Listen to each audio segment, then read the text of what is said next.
तो आज की वीडियो में हम एक्सप्लेन करने वाले हैं the dragon hunting well movie को। इस फिल्म की स्टोरी एक ऐसे गांव की है जहां की ज़मीन के नीचे सरकने वाला एक मिस्टीरियस मॉन्स्टर वहां के लोगों को एक एक करके ज़िंदा निगल रहा होता है। तो आगे क्या कुछ होता है वो सारी चीज़ें हम वीडियो के अंदर ही देखेंगे, तो वीडियो पे बने रहें। वीडियो को करते हैं शुरू।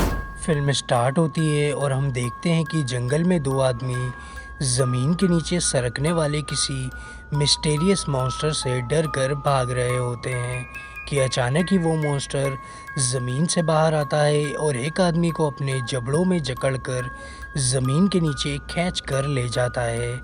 फिल्म आगे चलती है और अगले दिन सुबह डॉक्टर चैन, जो कि इस फिल्म का लीड कैरेक्टर है, वो कुछ दवाइयाँ लेकर फोगी टाउन नाम के एक शहर में जाता है, क्योंकि उस टाउन में एक अनजान बीमारी फैली है जो धीरे धीरे एक महामारी का रूप ले चुकी है और शहर के लगभग आधे लोग उस महामारी की चपेट में आ चुके हैं। मगर उस शहर के लोग इस बीमारी को एक बीमारी नहीं बल्कि एक श्राप मान रहे थे। उनका मानना था कि उनके शहर के कुएं की देवी उनसे नाराज़ है और उसी ने उनको ये श्राप दिया है। इसीलिए जब डॉक्टर चैन उस शहर में एंटर करता है तो देखता है कि शहर के लोग अलग अलग तरह की विधि कर रहे हैं कुएं की देवी को खुश करने के लिए, ताकि उन्हें इस महामारी से छुटकारा मिले। फिल्म आगे चलती है और डॉक्टर चैन उस जगह पर पहुंचता है जहां पर शहर के मेयर ने शहर के इन्फेक्टेड लोगों को क्वारंटाइन करके रखा होता है ताकि वो बीमारी शहर के दूसरे लोगों में ना फैले। और इसी जगह पर डॉक्टर चैन की मुलाकात डॉक्टर जो से होती है, जो कि इस फिल्म की सेकंड लीड कैरेक्टर है। डॉक्टर जो पिछले 6 महीने से इन्फेक्टेड लोगों का इलाज कर रही थी, मगर अब तक एक भी मरीज़ ठीक नहीं हुआ था। फिर भी डॉक्टर जो लगातार कोशिश कर रही थी इस बीमारी का इलाज ढूंढने के लिए। फिल्म आगे चलती है और वो रात वाला आदमी भागता हुआ वहाँ पर आता है और ज़ोर ज़ोर से चिल्लाने लगता है कि उसे खा लिया, उसे खा लिया। वो बहुत ज़्यादा डरा हुआ था, तो डॉक्टर जो उसे शांत करने के लिए एक इंजेक्शन देकर उसे सुला देती है। तभी डॉक्टर चैन उस आदमी के सीने पर एक कटे हुए हाथ को देखता है। ये उसी आदमी का हाथ था जिसे उस मिस्टीरियस मॉन्स्टर ने जंगल में अपना शिकार बनाया था। डॉक्टर जो उस हाथ को उस शहर के मेयर को दिखाती है, तो मेयर उन्हें बताता है कि ये दोनों तो महामारी में मरे हुए लोगों को दफनाने का काम करते थे और इसी काम के दौरान ये दो भी इन्फेक्ट हो गए थे और क्वारंटाइन से भाग गए थे। तभी डॉक्टर चैन उस कटे हुए हाथ को देखकर कहता है कि शायद ये किसी जंगली जानवर का काम हो। तो वो लोग उस हाथ को दिखाने के लिए उस शहर के एक शिकारी जंग से मिलने के लिए उसके घर जाते हैं, ताकि पता कर सकें कि कौन सा जानवर किसी इंसान को इस तरह से मार सकता है। शिकारी जंग की बेटी भी इन्फेक्टेड होती है। वो लोग जंग से पूछते हैं कि क्या तुमने जंगल में कभी किसी बड़े जानवर को देखा है क्या? तो जंग कहता है मुझे नहीं पता, मैंने कभी किसी बड़े जानवर को इस एरिया के आसपास नहीं देखा। तो डॉक्टर चैन कहता है कि यहाँ पर बहुत से मरीज़ क्वारंटाइन में हैं और अगर उन्हें इस जानवर के बारे में पता चला तो मामला बिगड़ जाएगा, इसीलिए अभी हमें चुप ही रहना चाहिए। फिल्म आगे चलती है और रात में बहुत ज़्यादा ठंड पड़ रही होती है, तो एक आदमी लकड़ी काटने के लिए कैंप से बाहर आता है तो देखता है कि कोई बड़ी सी चीज़ ज़मीन के नीचे सरकती हुई उसके पास आ रही है।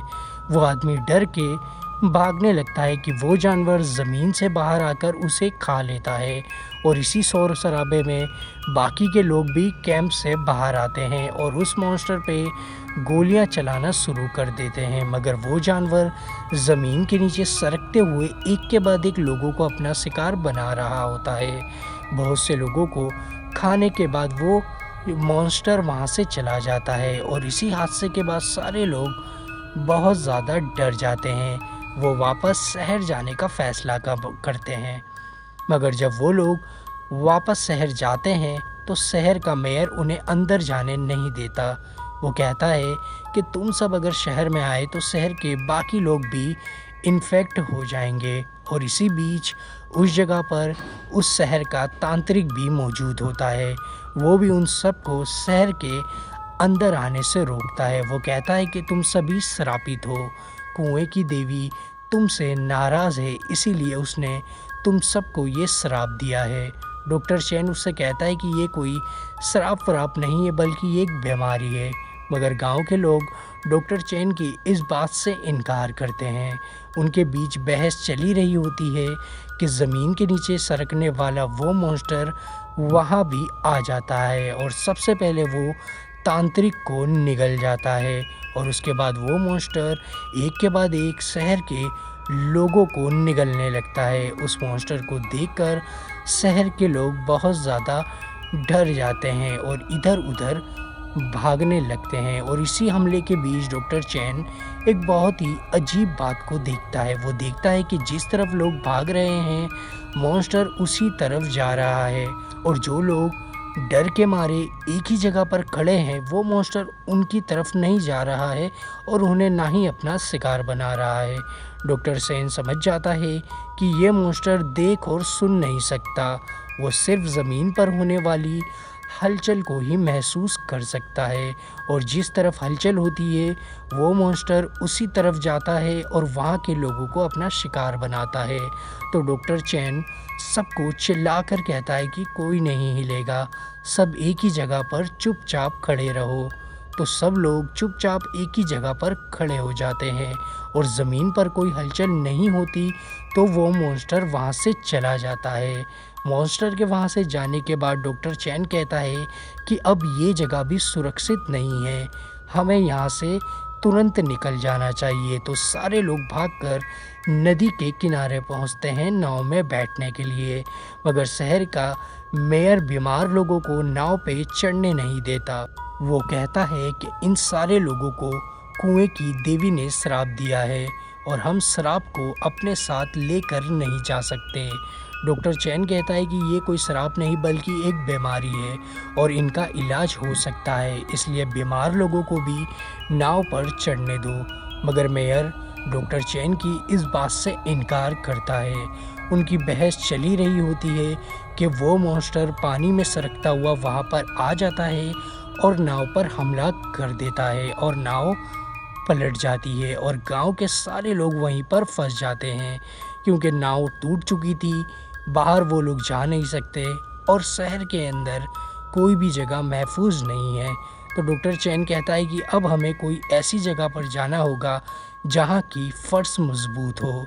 तो शहर का मेयर सभी को एक पुराने चर्च में लेकर जाता है जिसकी फर्श बहुत ही मजबूत होती है। तो सारे लोग वहाँ पर रुकने का फ़ैसला करते हैं और सोचते हैं कि आखिर हम कब तक इस चर्च में रहेंगे, हमें कभी ना कभी तो इस चर्च से बाहर जाना पड़ेगा। और इसी सब के बीच डॉक्टर जो देखती है कि शिकारी जंग की बेटी की बीमारी ठीक हो गई है, जो देखकर डॉक्टर जो बहुत ही ज़्यादा खुश हो जाती है और समझ जाती है कि इस बीमारी से पीड़ित लोगों का इलाज किया जा सकता है।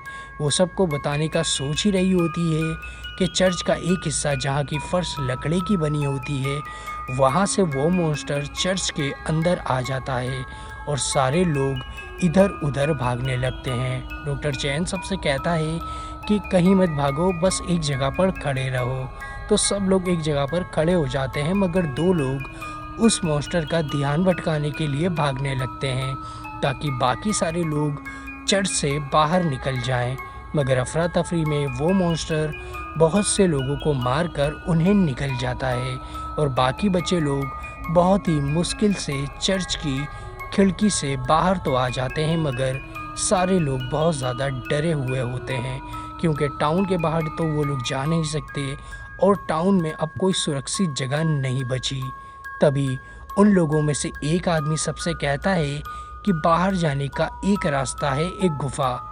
वो कहता है कि मैं एक चोर हूँ और जब भी मैं चोरी करता था तो भागकर उसी गुफा में चला जाता था और टाउन के बाहर निकल जाता था, तो उस गुफा से हम टाउन से बाहर निकल सकते हैं। तो सारे लोग उस गुफा में जाते हैं तो देखते हैं कि उस गुफा में बहुत सारे इंसानों की हड्डियाँ पड़ी है। ये सारी हड्डियाँ महामारी के दौरान मरे हुए लोगों की थी, मगर उन्हें तो दफना दिया गया था। तो तो उनकी हड्डियां यहाँ क्या कर रही है। डॉक्टर जो मेयर से पूछती है कि ये सब क्या है, इन सारे लोगों की बॉडी को दफनाया क्यों नहीं गया। तो मेयर कहता है कि शहर के तांत्रिक ने इन्हें दफनाने से मना किया था क्योंकि ये सारे लोग कुएं की देवी के श्राप से मरे हैं। तो डॉक्टर जो कहती है कि ये कोई श्राप नहीं है, ये सिर्फ एक बीमारी है, और अगर ये सच में एक श्राप होता तो शिकारी जंग की बेटी कैसे ठीक हो गई। उनके बीच बहस चलती है और आखिर में मेयर मान जाता है कि ये एक बीमारी है, श्राप नहीं। और इसी के बीच वो मॉन्स्टर भी उस गुफा में आ जाता है और सबसे पहले वो मेयर को जिंदा निकल जाता है और बाकी लोगों को भी मारना शुरू कर देता है। तो डॉक्टर जो एक रस्सी का फंदा बनाता है और शिकारी जंग उस मॉन्स्टर का ध्यान भटकाता है, और इसी बीच डॉक्टर चैन उस मॉन्स्टर की पूंछ में वो फंदा बांधकर बड़ी चालाकी से उसे पहाड़ से नीचे फेंक देता है। और आखिर में सिर्फ 4 ही लोग बचते हैं जो उस गुफा से बाहर निकल जाते हैं। फिल्म यहीं पर ख़त्म हो जाती है, मगर ये फ़िल्म मुझे थोड़ी सी अधूरी लगी। सबसे पहली बात ये कि वो मॉन्स्टर कहाँ से आया है उसके बारे में कुछ नहीं बताया गया।